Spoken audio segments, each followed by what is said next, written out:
Now, today we shall discover a new map of reality.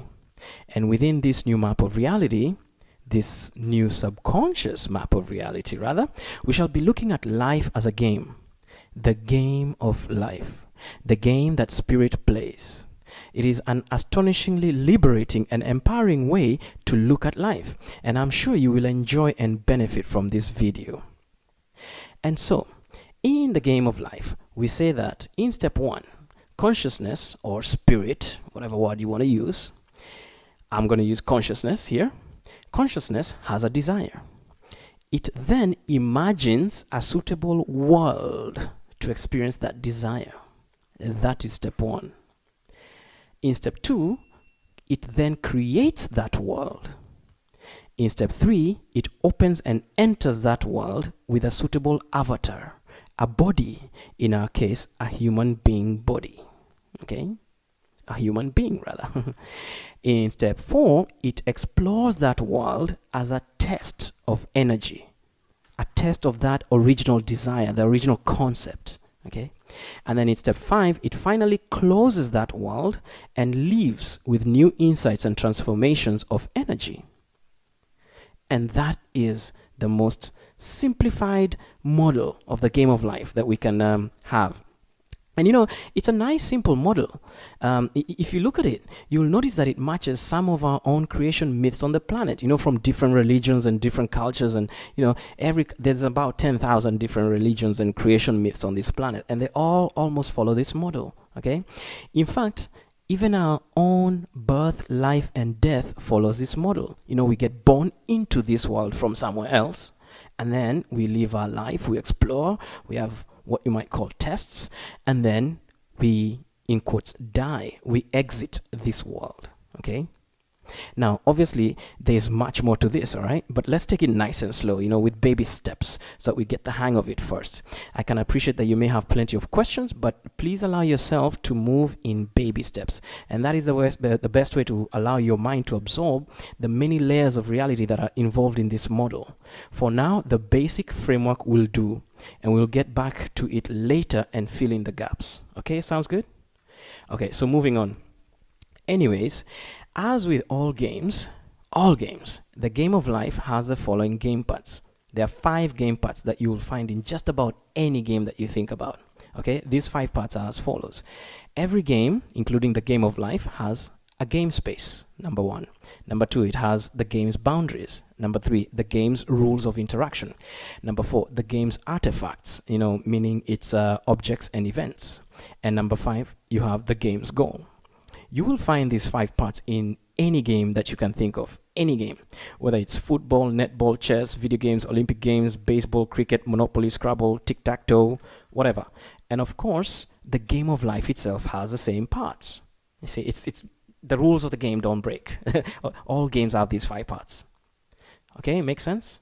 Okay, good. Now, let's look at each game part in a little bit more detail. Just a little bit for now. Remember, baby steps. The first game part is the game space. Okay, now generally speaking, for all games, a game space is a space where the rules of real life are temporarily suspended and replaced with the rules of the game. The game space is a make-believe world that is not the real world. It allows players to engage in activity and outcomes that would otherwise not be possible in the real world. You know, in a tennis game, for example, the game space is the tennis court. In a chess game, the game space is a chessboard. In a game of soccer, the game space is a soccer pitch. In the game of life, the game space is the universe. And within it, of course, we have smaller game spaces, you know, like galaxies, solar systems, planets, and so on. And in the game space, the rules of real life, you know, those rules are suspended, as we said, or they are camouflaged to an extent, and they are replaced with the rules of the game space. Does that make sense? You know, it's like when you play football, or let's say you play netball, the rules of real life are suspended, or they are camouflaged, and they are replaced with the rules of football or the rules of netball, the rules of the game space. That makes sense to you, doesn't it? Now, in the game of life, the non-physical realm or the spiritual realm, whatever you wish to call it, is the real life. And the game space is the physical world. In other words, the physical world, the earth, what you see around you with your eyes, that is the game space. It's not the real world, it's the game space. So the key takeaway here, the most important point to realize here, is that the real world is the spirit or the non-physical realm, and then the game world is the physical world or the material realm. So this is the first flip in reconstructing our subconscious map of reality, because for most of us, our old map of reality said that the real world is the physical space that we exist in, the earth, you see, and then the make-believe world is the non-physical or the subconscious. So you can see this map flips them so that it's the other way around. Yeah, and this is a very, very important pillar of this new map of reality. It's an extremely important pillar. The non-physical realms always give rise to the physical realms and not the other way round. In other words, spirit comes first and then it manifests physicality. Consciousness comes first and then it manifests physicality. It's never the other way around. Physicality does not just magically appear and then it creates consciousness or create spirit. Do you understand? Physicality is an effect. It is a result. It is not the cause. Okay? The old broken map of reality says that the physical world is the real world and the spirit or non-physical world is the imaginary or even inconsequential or afterlife world. You see how we throw away the cause? See, that's the first place where the old map was broken. Okay, so here we correct this error by flipping that. And now we're saying that the non-physical realm or the spiritual realm, whatever you want to call it, is the real life. It is the originator. Okay? At every moment, not like 2 billion or 10 billion years ago, it did it and then forgot about it. At every single moment, it is the real world, the real life, the world that is creating the physical world at every single moment, every present moment. See? And so the game space is the physical world. So this first correction will enable you to perform wonders beyond your imagination. Wonders. And later on down the road, we're going to go deeper into this. For now, we're just taking baby steps, remember? We're just establishing the foundations. All right, sounds good? Moving on? Okay. So the second game part is the game's boundaries. Now, there are many types of boundaries in operation. Okay, you can have examples of boundaries include space-time boundaries, or space, like a physical space. That's what I mean. Like for example, a continent, a planet, a galaxy, a universe, or even a neighborhood. A workplace, an office, a home. All those you can call it space-time boundaries. You also have psychological boundaries, like how the human consciousness is limited to our 5 senses. You have sight, sound, smell, taste, touch. And these 5 have a very limited detection range, okay? And this gives the sensation of limitation and separation. 2 things: limitation, that sensation of limitation, and separation, that sensation that you're separate. Consider, for example, the fact that even a dog, a basic dog, can hear more than you do. A snake can see infrared and you can't. A microscope can see bacteria and you can't. An electron microscope can see atoms and you can't. A telescope can see the heavens, the stars and everything, and you can't. So the 5 senses are, here's a key word, artificial limits. They act as boundaries. Now, another type of boundary you can have temporal boundaries, boundaries that are based on time. Like, for example, birth and death, that's a boundary. It defines a life, birth and death. And so on, a day. 1 day is a boundary. Okay? These are all artificial boundaries to make the game work. But then, okay, so we can see there are many kinds of boundaries, but the question is, why do games have boundaries? Or even better, why does a game of life have to have boundaries? The answer is, it does so because the real world, the spirit or the non-physical world, is infinite and eternal and unlimited. And so the game world has to be given illusionary boundaries to make it unlike the real world. In other words, to make it not infinite, not eternal, and not unlimited. You understand? The boundaries give that sensation. Okay? But remember, it's just a game. In reality, what actually exists is infinity, eternity, and, I don't know, how can you say, unlimited power. Yeah. So these limitations allow consciousness, by playing the game, they allow consciousness to focus on a very narrow frequency or spectrum of life. And in reducing everything down to a few simple basics, like, a linear time path or a small little space, very limited kind of seeming like life, it gives consciousness the opportunity to test energy in new ways that would not be possible to test when those limitations don't exist. Does that make sense? So it's like a game of football. The boundaries allow the game. You have one ball, you have 11 players on each side, you got a soccer pitch and 2 goals. They allow the test of energy to happen. When you don't have any boundaries, you have no game. Can you imagine a game of football without boundaries? As many players as you want, as many balls as you want, as many goals as you want, as big a space as you want. You don't have a game. Okay? So that's why games are boundaries. Okay. The third boundary is, the third game part, is the game's rules of interaction. Okay? Rules define the constraints of the game space and how the objects and events interact. Examples of rules of interaction include gravity, cause and effect, beliefs, law of attraction. These are all rules. But the most important rule to learn about is the rules that govern beliefs. You see, beliefs are electromagnetic realities. They're actual systems. They're systems. The way you have like a system. Beliefs are actual systems. And these systems are made of thought forms. And by the way, thought forms are also electromagnetic structures. And beliefs filter and create your reality by working with quantum energy through the law of attraction to ensure that you always see and have what you believe. And nothing more and nothing less. You will never, ever, ever break this rule, ever. You are always going to get precisely what your belief structure is. That rule is never going to be broken, you see. And that is why it pays to invest time to discover yourself, to know yourself, to see, to understand your belief structure, and then to deliberately shape your belief system rather than have it dictated to you by others. So design your belief system yourself, do it yourself. You don't have to allow others to tell you what it should be. Do it yourself and design it in ways that enable and nurture you instead of having societal conditioning designing it for you in ways that block and hinder you. The game's artifacts, or in other words, its objects and events. Now, please listen carefully and follow along.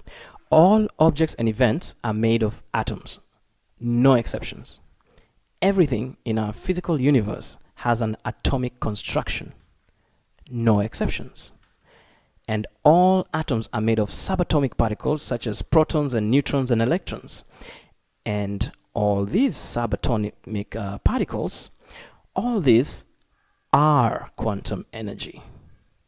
A proton is a piece of energy. A neutron is a piece of energy. An electron is a piece of energy, and so on. As we shall see later in detail, these pieces of quantum energy are not things. They're not like solid marbles floating in space, waiting to be touched. Not at all. They are instead more like force fields. An electron is not a thing that you can touch, even if you are to grow down to that small, tiny scale. Even if you are to shrink that size, you can't touch an electron. It is instead more like a force field that flashes in and out of existence billions of times per second. Billions of times per second. In other words, one moment it is here, the next moment it is not, and another one has replaced it. And that is to say that quantum energy flashes in and out of existence billions of times per second from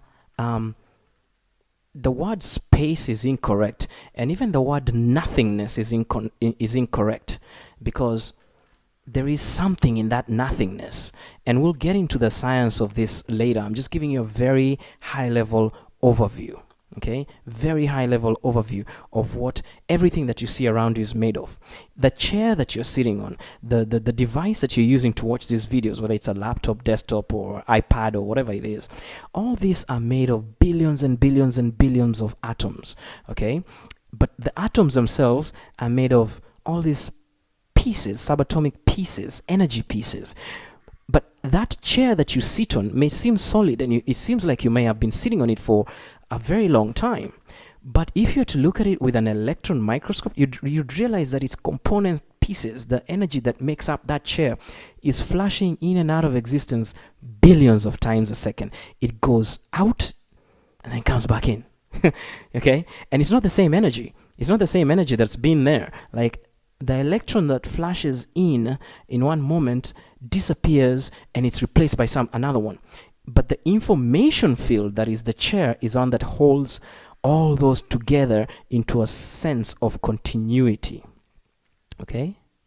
Now, the most important thing actually out of all this, it's already amazing that that's what life is made of. But even more important is that science has proven that quantum energy follows thought. Okay? In other words, energy follows your beliefs to customize your world. Okay?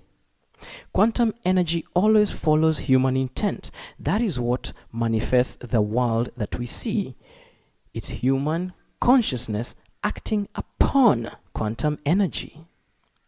The world that you see around you is literally mirroring your consciousness. When you change, it changes. But we'll get deeper into the science of all that later on. For now, again, we're just doing baby steps, very simple introductions. Okay, so we'll get to the science, we'll get to the proof later on. For now, let us consider the other roles that artifacts play in the game. So we've already found that all artifacts, all objects and events are made of atoms, all of them without exception, and that is actually quantum energy. Okay? Great. So what else do artifacts do? What other roles they play in the game? Well, artifacts hold information about the game. They are a camouflage that keeps away the real world, but also represents concepts within the game. So they're doing two things. It's like a camouflage that keeping away the real world, a camouflage, like the energy is being camouflaged, like that flashing energy that appears as a chair. The chair is actually camouflaging a very, very amazing substance, quantum energy, okay, that is behaving in godlike ways, but it's being camouflaged into the shape of a simple basic wooden chair, for example. So that's one function, camouflaging the real world, and camouflaging and keeping away the real world. But also artifacts represent concepts within the game. In that way, they hold information about the game. Okay, for example, a wife, a husband, a car, or a highway. All these are artifacts that hold certain meaning in our particular lives. Okay, also the actions that these artifacts make are also information states. For example, if the wife kisses the husband, that is one information state in the game. If she slaps him across the face, that's another information state, right? So this information is also used to track progress and scores, and to give a picture, so to speak, literally give a picture of the game's current state. Literally a picture. So it tracks progress, keeps information, tracks scores, and gives a picture of the game's current state. That's the point of artifacts. Now, the players themselves, meaning you and I, are also artifacts in and of themselves. People are both artifacts and they are the game's players. So you and I are both artifacts within the game, and we're also players, the players within the game. Make sense? Okay. Finally, we look at the game's goal. Every game has a goal, right? Okay? Yeah, correct? Good. So the goal of the game of life in this particular universe, again, in this particular universe, it could be different in another universe, but in this one, which is a universe of duality, of opposites like negative and positive. Have you noticed that everywhere you look, all you see is duality?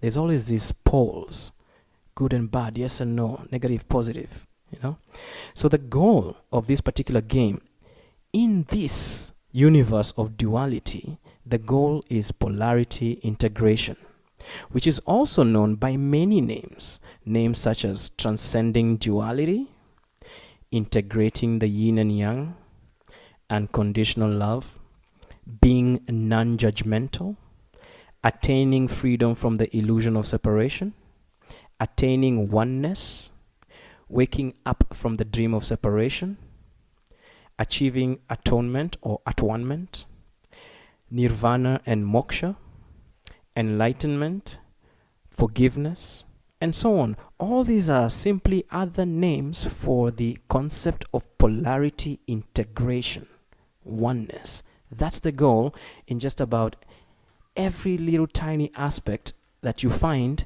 in this game, in this particular universe. Have you noticed that? Just think about it. Just think about it.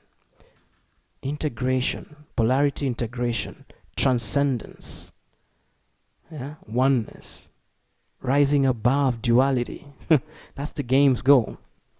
And so when you start looking at the whole of your life and the things that happen throughout your day from this lens, all of a sudden you start to see things differently. You sort of start to know what to do, in a very strange and interesting way. For example, you stop fighting obstacles. You stop fighting challenges and problems. Instead, you sort of embrace them, and from within that you grow and change, and you rise above them. You transcend the duality, the so-called problem, the so-called negativity, you see.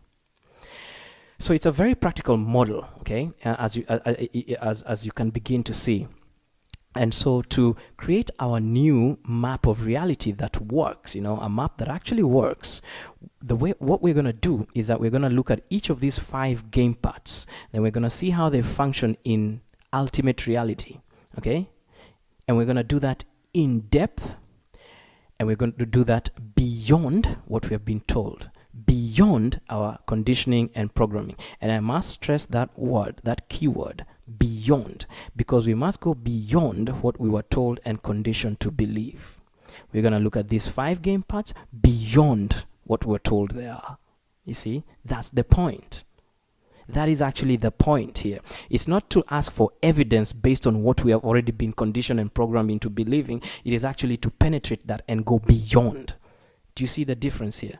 We're not looking for like evidence from within our old map. We're going through the old map and going beyond it. We're penetrating through.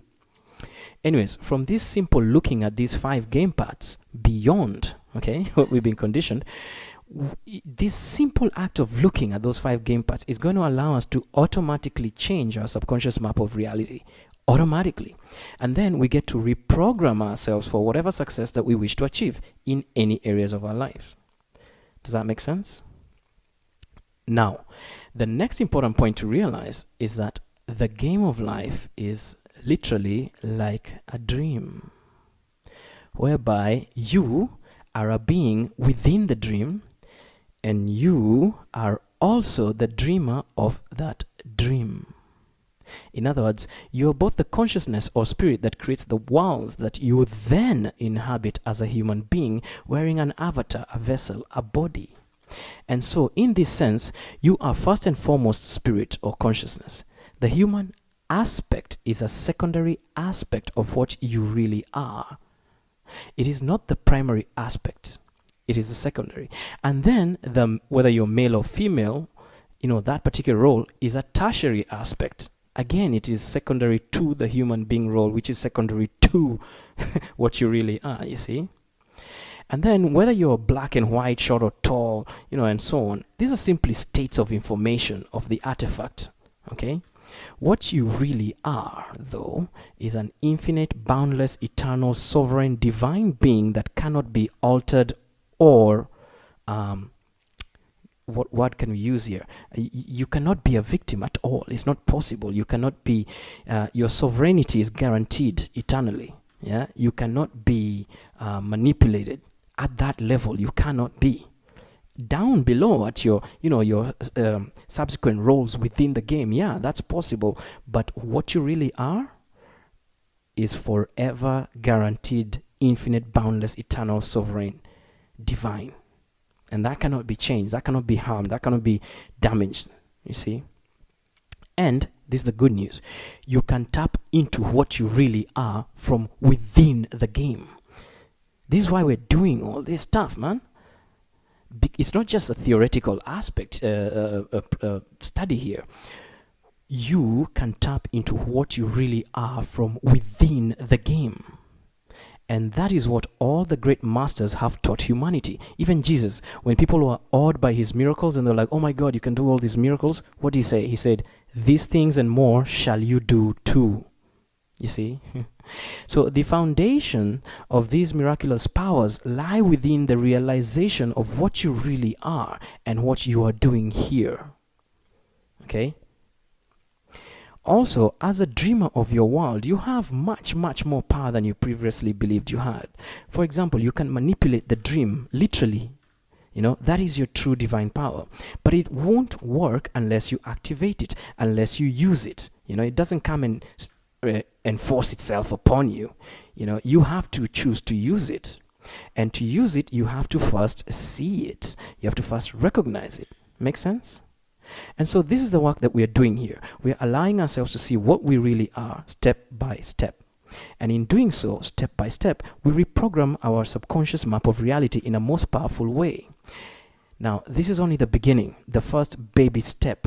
As we progress through this journey, I will present you with massive, massive evidence and knowledge that will allow you to find your own truth about your own divinity, about what you really are, in a very practical and useful way. Not just a bunch of theories, but stuff you can actually use today in your everyday life.